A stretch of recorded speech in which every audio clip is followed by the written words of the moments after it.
Ka-journey, gusto ka mahimong successful? Ayaw pangita og shortcut. Tanawa imong gibuhat kada adlaw. Ka-journey, dili ka mahimong successful overnight. Pero mahimo kang unsuccessful kada adlaw.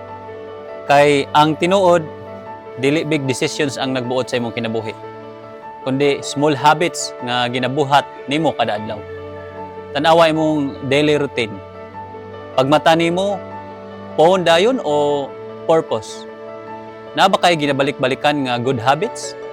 Kay real talk, daily habits mao'y future nimo ug diri nimo makita ang power sa consistency.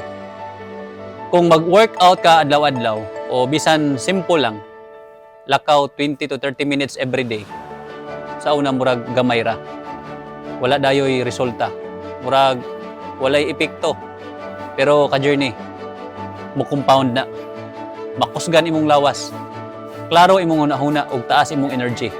Ug ang pinaka-rewarding, mahabit na nimo. Dili na ka pugson. Sa negosyo, dili big lunch ang magpadaog, kundi consistent nga gamay nga action.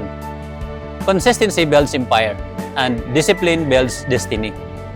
Ka-journey, honor God in your habits. Kay ang ginagmay nga sakto nga imong ginabuhat karon, mao'y gamiton sa Ginoo para dad-on ka sa mas dako nga blessing. Dili ka mausab tungod sa usa ka dako nga action. Mausab ka tungod sa ginagmay nga sakto every single day. Kung mag-start na ka, bisan simple walking lang o workout, comment habits o i-share ni para ma-remind po ang imong mga ka-journey friends. Push yourself.